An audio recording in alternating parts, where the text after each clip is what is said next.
회개일 오늘 이제 21번째, 21번째 장소를 우리가 함께 말씀을 나누려고 하는데요. 지난 10곳에 대한 이야기들을 잠깐 마무리한다면 그 장소들은 소위 말해서 제자들을 새롭게 부르시기도 하고 그리고 이방의 땅에 가시기도 하는 그와 같은 여정이었습니다. 그래서 우리가 어제까지 함께 나눴던 한 4일 정도의 말씀들을 보면 그 말씀들은 예수님께서 흔히 가지 않는, 유대인들이 흔히 가지 않는 그런 이방 땅을 향하여서 가셔서 그곳에서 사람들을 만나고 치유하시고 그런 말씀들을 나누시는 그런 장면들을 보았고요. 결국 지금까지 20곳에 대한 장소들을 우리가 쭉 말씀들을 나누었는데 아직까지도 수많은 사람들이 예수님에 대한 의혹과 그리고 궁금증과 그리고 많은 예수님에 대한 조롱들 이런 것들이 같이 섞여 있는 그와 같은 상황 가운데 있었다는 것을 우리가 알 수가 있습니다. 오늘부터 우리가 또 함께 나누시는 말씀 전체적인 주제는 진리와 빛으로 가는 길, 이렇게 이 책에 보시면 나와 있습니다. 그래서 21번째 장소부터 30번째 장소까지 바로 그와 같은 타이틀로 이제 진행되게 되어 있습니다. 오늘은 그 중에서 첫 번째로 예루살렘 성전에 관련된 말씀을 여러분들과 함께 나누려고 합니다. 나중에도 예수님께서 십자가를 지시기 위해 예루살렘 성에 입성하실 때 또 한 번 또 나눌 수 있는 말씀들이 있겠지만 중간에 예수님께서 명절을 맞이하여서 예루살렘 성전에 가셨던 본문의 내용이 오늘 우리가 함께 읽으신 요한복음 7장 말씀 속에 등장하는 37절과 38절에 나와 있는 내용이라고 하겠습니다. 여러분 잘 아시다시피 명절이 되면 어떨까요? 명절이 되면 유대인 남성들은 다 예루살렘 성전으로 가야 합니다. 그 절기 기간 동안에 그들이 대부분 절기를 이렇게 큰 절기들은 7일 동안 내지는 8일 동안 이렇게 절기를 지키는데요. 그런데 그 절기가 그렇게 긴 이유는 먼 곳에서부터도 예루살렘 성전에 가야 되기 때문입니다. 그래서 이동해야 될 시간도 필요하고 그리고 그 절기를 좀 지키면서 또 쉬기도 하고 이렇게 해야 되는, 그러면서 함께 축제를 맞이해야 되기 때문에 그들의 절기가 그렇게 긴 절기들이 있었다는 것을 알 수가 있습니다. 6월절도 있고요. 그리고 초막절도 있고 그리고 우리가 흔히 말하는 그런 수장절이라고 할 수 있는 그런 절기들도 있습니다. 이 절기들 우리가 생각해 보면은 보통은 출애굽하는 시기부터 시작하여서 그 광야의 40년 동안의 생활 그리고 이제 가나안 땅에 들어가서 그들이 첫 수확을 거두었던 것, 이렇게 세 가지로 구분해 볼 수가 있습니다. 출애굽했던 절기, 그리고 광야 40년 동안 안전하게 지켜줬던 하나님에 대한 추억, 그리고 가나안 땅에 들어와서 그들이 그 땅을 정복하고 첫 수확을 거두었던 그것을 기념하여서 이렇게 세 가지로 나누어서 절기를 지키는데, 오늘은 이 절기 자체가 오늘 7장 우리가 읽지는 않았습니다만 7장 1절 말씀, 2절 말씀을 우리 같이 한번 읽어볼까요? 1절과 2절 같이 한번 읽어보겠습니다. 그 후에 예수께서 갈릴리에서 다니시고 유대에서 다니려 아니하심은 유대인들이 죽이려 함이로라. 유대인의 명절인 초막절이 가까운지라. 2절 말씀에 보면은 이 절기가 이제 초막절이 다가오고 있었다라고 하는 겁니다. 초막절은 유대인의 절기의 순서대로 따진다면 마지막에 있는 절기예요. 그래서 한마디로 말씀드린다면 추수하고 그 추수한 것에 대한 감사, 바로 그것이 이 초막절입니다. 추수를 다 마치고 나면 그들이 이제 광야로 나가서 천막을 쳐놓고 그곳에서 지내면서 우리가 이렇게 풍성한 열매를 거두게 해주신 하나님에 대한 것을 기념하면서 옛날 우리가 이렇게 이렇게 40년 동안 광야 생활을 했던 그것을 기념하는 그들의 그러한 절기이죠. 그런데 그 절기가 시작될 중인데 오늘 1절 말씀을 보시면 예수님께서는 유대에서 다니려고 아니하셨다 했습니다. 예루살렘 성전은 어디에 있습니까? 예루살렘 성전은 말 그대로 예루살렘 성 안에 있고 그리고 그 땅은 바로 유대 땅들이죠. 여러분들 가지고 계신 지도를 보셔도 거기 나옵니다. 지도 맨 뒤에 보시면 거기 예루살렘이 나오죠. 예루살렘은 유대 지방에 있는 것입니다.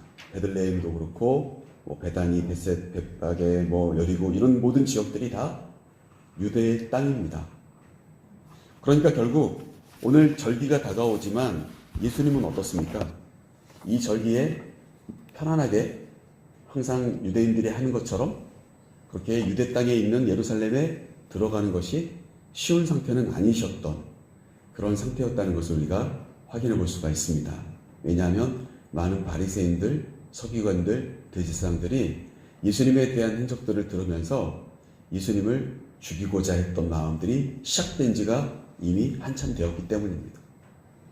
그러니까 절기를 지키러 자칫 갔다가 사람들에게 붙잡힐 수도 있고 그리고 죽임을 당할 수도 있는 그와 같은 그런 위기 가운데, 불편한 가운데 절기가 다가온 것이죠. 그렇다면 예수님께서는 어떻게 하셨을까요? 여러분 본 말씀은 아닙니다만 10절 말씀도 한번 볼까요? 10절 말씀, 7장 10절 말씀 같이 한번 보겠습니다. 그 형제들이 명절에 올라간 후에 자기도 올라가시되 나타내지 않고 은밀히 가시니라. 그러니까 예수님의 형제들이 있었지 않습니까? 동생들, 야고보를 비롯하여서 그 동생들이 있었단 말이죠. 그런데 그 동생들은 먼저 명절을 지키기 위해서 갔습니다.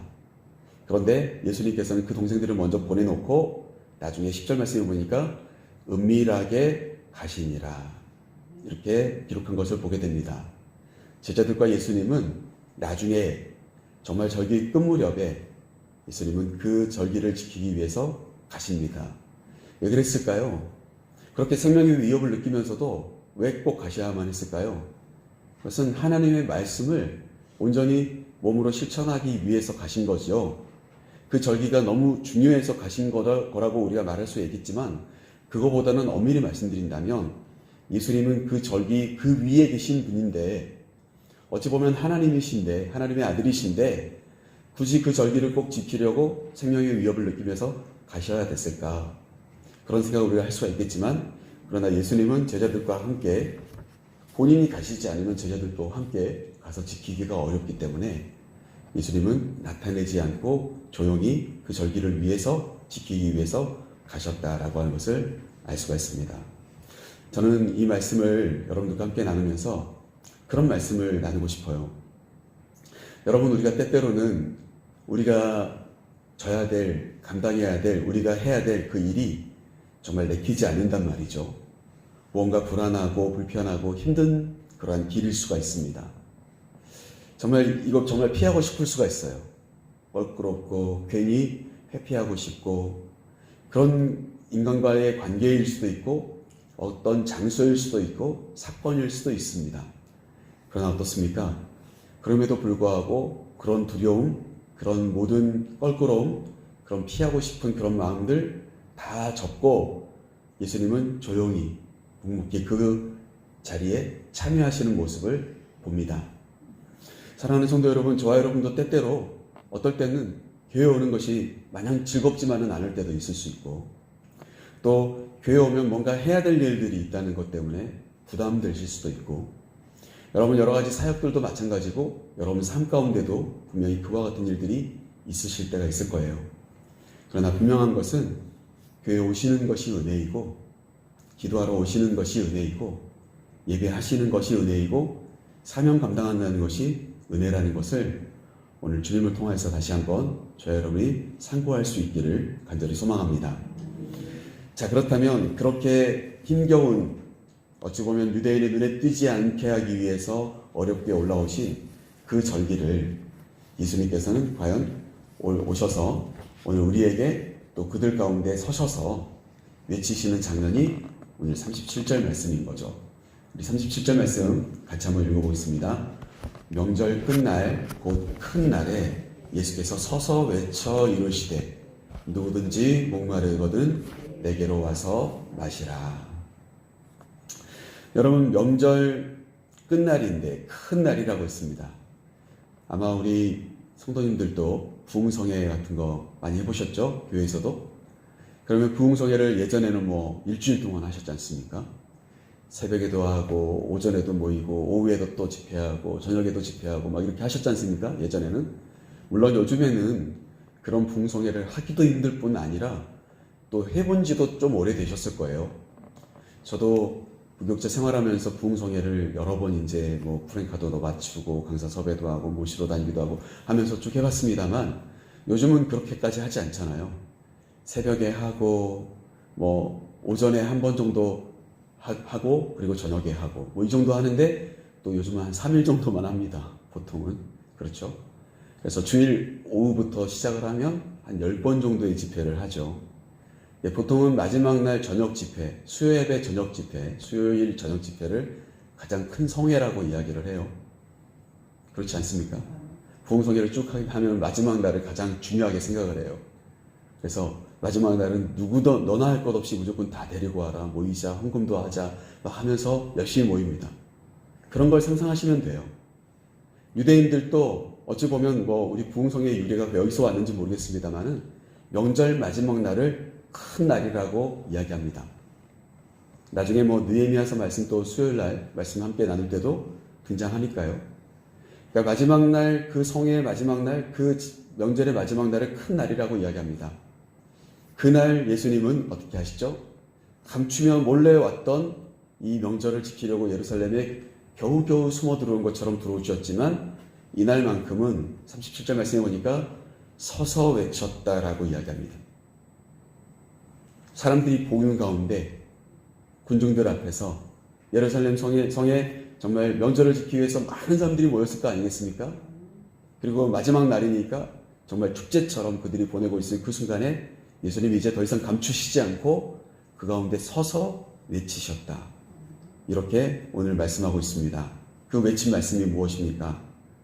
한마디로 말씀드린다면 갈증 속에서, 목마름 속에서 살아가는 사람들에게 대한 예수님의 외침이셨어요. 여러분, 이 말씀을 우리가 어떻게 바라볼 수 있을까요? 여러분, 지금 이 순간은요, 누구도 목마른 사람이 없습니다. 육신적으로, 육체적으로. 왜요? 명절입니다. 초막절이라고 하는 명절을 그들이 보내고 있습니다. 그러니까 물질도 풍부하고요. 성전에 제물을 드린 사람이 많기 때문에 제사장들이 1년에 3번씩 이 명절만 지키고 나면은 주체할 수 없는 수많은 제물들이 쌓여 있을 거예요. 곳간이 가득가득 찹니다. 풍성함이 있는 순간이에요.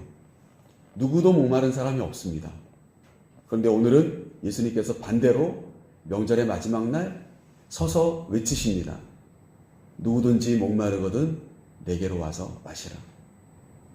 아무도 목마를 사람이 없는 것 같이 보이는 이 순간에 예수님은 진짜 목마른 자들이 있다고 말씀하신 거예요. 너희들은 너희들끼리 이 초막절이라고 하는 명절을 만들어 놓고 함께 우리가 지키고 있지만 이미 이 명절이 퇴색되어서 하나님의 말씀 가운데 바르게 서서 진짜 영적인 체험이 있는 순간이 아니라 육체적으로 이 모든 것들을 감당해 나가고 있는 안타까운 모습. 주님은 그들의 영혼을 보시고 말씀하신 거예요. 그리고 더 중요한 것은 서서 외치셨다는 거예요. 누구도 예수님을 잡아서 죽일 수 있을 것이다. 이런 위협 가운데 출발됐던 7장 말씀인데, 그런데 어떻습니까? 이 명절 가운데 마지막 날 가장 사람들이 많이 모였을 순간에 주님이 서서 그들을 향해서 외치셨다. 잡을 테면 잡아봐라. 죽어도 좋다. 그러나 나는 내가 해야 될 말을 해야만 되겠다. 바로 그것이 주님의 모습이셨다라는 겁니다. 사랑하는 성도 여러분, 주님이 그렇게 생명의 위협을 느끼는 순간에도 정말 그들에게 안타깝게 서서 외치신 말씀이 뭐예요? 너희들은 다 목마른 자들이다. 그리고 너희들 모두가 다 내게로 와야 한다. 주님은 그렇게 말씀하신 거예요. 사랑하는 성도 여러분, 우리는 인간적으로 잘 될 때 예수님을 더욱더 가까이 해야 합니다. 우리가 풍성할 때, 우리가 뭔가 잘 되고 넉넉한 것 같이 보일 때, 여러분, 육신적으로는 목마른 자가 아무도 없는 이 순간에 주님은 그들의 영혼을 보십니다. 우리가 뭔가 잘 된 것 같이 보이고, 그리고 육신적으로는 잘 이렇게 성공하고 뭔가 형통한 것 같이 보여요. 그러나 그 순간에 놓칠 수 있는 것은 우리의 영혼이다.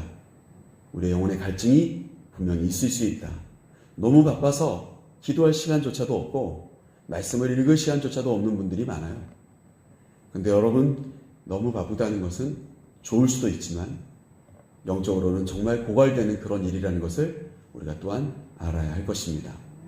주님은 목숨 걸고 그들의 갈증을 지적하십니다. 38절 말씀 마지막으로 한번 같이 읽어볼까요? 38절 말씀 같이 읽겠습니다.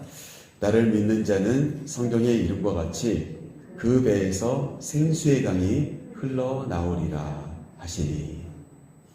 여러분, 사실 이 말씀은요, 어디 다른 말씀들이 아니었어요.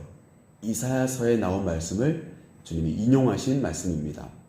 첫 번째 말씀도 마찬가지고요. 누구든지 목마르거든 내게로 와서 마시라. 이 말씀이 이사야서 55장 1절 말씀에 보면, 오라 너희 모든 목마른 자들아 물로 나오라. 돈 없는 자도 오라. 너희는 와서 사 먹되 돈 없이 값 없이 와서 포도주와 젖을 사라. 여러분 잘 아시는 말씀이죠? 소위 말해서 누구든지 돈이 없어도 돈이 있어도 가난해도 다 좋다. 나에게로 와서 너희들이 값 없이 돈 없이 포도주와 젖을 사서 먹고 물로 나와서 목마름을 해결하라는, 소위 말해서 이사야서 55장은 이스라엘 백성들의 회복에 대한 말씀인데 그 말씀을 예수님이 들어서 사용하신 거예요.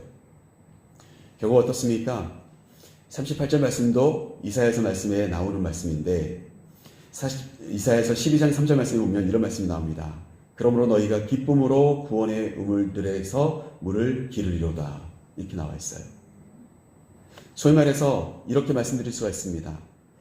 주님 앞에 나아오면 아무리 목마르고 가난한 사람들이라 할지라도 주님 앞에 나아오기만 하면 자신의 배에서, 소위 말해서 자기 안에서부터 생명의 수가, 생명의 강이 흘러 넘치는 삶으로 변화될 것이다 라고 그렇게 오늘 말씀하고 있는 겁니다. 사랑하는 성도 여러분, 물을 마시는 방법 어디 멀리 있는 게 아닙니다. 우리가 갈증이 나고 영적으로 고갈되고 힘들 때 우리가 그 모든 것을 해결하는 방법은 다른 데서 있는 게 아니라 주님께 찾아가는 것으로부터 출발되는 거예요. 주님께 가시기만 하면 여러분 상상하지 못한 일이 벌어지는데, 그것은 뭐냐면 내 안에 계신 예수님께서 내 안에서부터 이 생명의 말씀의 물이 흘러 넘치도록, 나는 정말 힘들어서 왔는데 이미 내 안에 하나님이 부어주신 은혜, 하나님이 주신 말씀, 하나님이 주신 생명의 수가 내 안에서부터 흘러나온다는 거예요.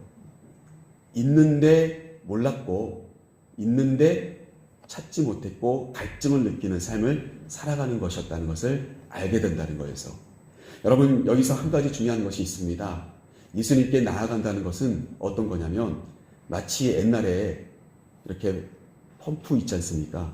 마당에 펌프물이 있죠? 그러면 이게 햇빛을 쫙 받으면은 뻑뻑하잖아요.